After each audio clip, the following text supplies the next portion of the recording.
গল্প সময়ের বাক্স আর ঈশানীর অসম্ভব যাত্রা। ঈশানীর বয়স তখন 10 বছর।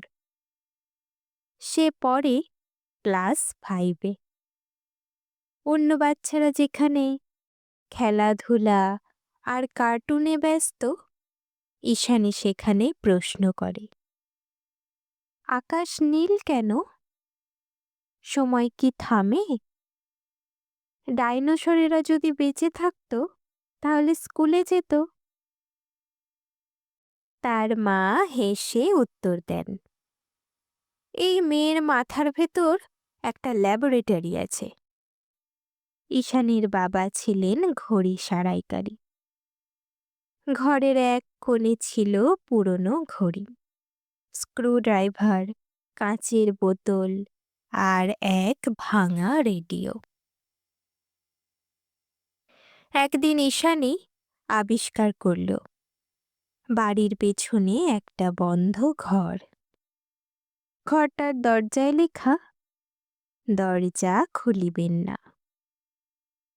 স্বাভাবিক বাচ্চা হলে তো ভয়ই পেত, কিন্তু ঈশানী, সে ভাবল, যেখানেই দরজা খুলবে না লেখা থাকে সেখানেই শুরু হয় আসল গল্প। তারপর সে দরজাটা খুলেই ফেলল।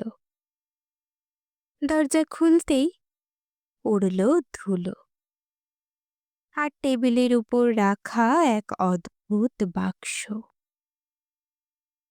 সময়ের বাক্স। বাক্সটা কাঠের, কিন্তু ভেতরে কাঁটার মতো দাগ। ঢাকনায় লেখা, সময় খেলনা নয়। ঈশানী ঢাকনা খুলল। ভেতরে ছিল একটা ঘড়ি, যার কাঁটা উল্টো দিকে ঘোরে, একটা নোটবুক আর একটা বোতাম।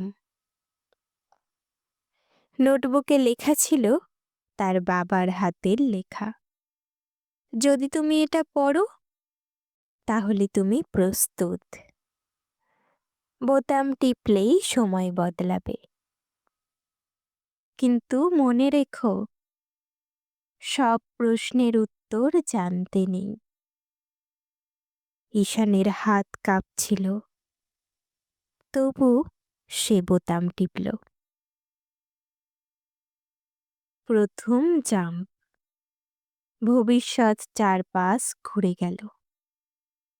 হঠাৎ সে দাঁড়িয়ে আছে এক অচেনা শহরে। রাস্তার গাড়ি উড়ছে, স্কুল নেই, সবাই হেডসেটে পড়াশোনা করছে। একটা রোবট এসে বলল, তুমি কি অতীত থেকে এসেছো? ঈশানী তো অবাক। হ্যাঁ, তুমি জানলে কিভাবে? রোবট বলল, কারণ এখানে কেউ প্রশ্ন করে না, আর তুমি প্রশ্ন করছো। ঈশানী জানতে পারল, এই ভবিষ্যতে মানুষ ভাবতেই ভুলে গেছে। সব সিদ্ধান্ত নেয় যন্ত্র। কেউ ভুল করে না, কিন্তু কেউ স্বপ্নও দেখে না। একটা ছোট্ট মেয়ে ফিসফিস করে বলল, আমি ছবি আঁকতে চাই, কিন্তু এটা দরকার নেই বলে নিষিদ্ধ। ঈশানের বুক কেঁপে উঠল, এমন ভবিষ্যৎ আমি চাই না। ঘড়ির কাঁটা আবার উল্টো দিকে ঘুরল। দ্বিতীয় জাম্প অতীতে। এবার সে চলে গেল অনেক পিছনে, যখন মানুষ আগুন আবিষ্কার করেনি। সবাই ভয়ে থাকত, অন্ধকারে কাঁপত। এক বালক ঈশানীর হাত ধরে বলল, রাত এলেই আমরা হারিয়ে যাই। অতীত মানেই কষ্ট। সবচেয়ে কঠিন প্রশ্ন। হঠাৎ সময় থেমে গেল। এক অদৃশ্য কণ্ঠ বলল, তুমি কোনটা চাও? ভুলহীন ভবিষ্যৎ? না, কঠিন কিন্তু স্বাধীন বর্তমান। ঈশানীর চোখে জল। সে বলল, আমি এমন সময় চাই যেখানে মানুষ ভুল করবে কিন্তু শিখবে, স্বপ্ন দেখবে। শেষ জাম্প, নিজের সময়।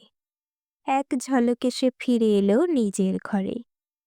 বাক্স বন্ধ, বোতামও নিভে গেছে। মা ডাকলেন, ঈশানী, পড়তে বসবে? ঈশানী হাসল।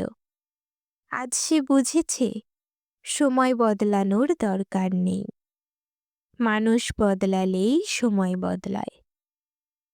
পরদিন স্কুলে ঈশানী প্রশ্ন করল, বন্ধুরা হাসল, কিন্তু দুজন প্রশ্ন করতে শুরু করল। একটা প্রশ্ন, তারপর আরেকটা প্রশ্ন। এইভাবেই সময় আস্তে আস্তে বদলাতে লাগলো।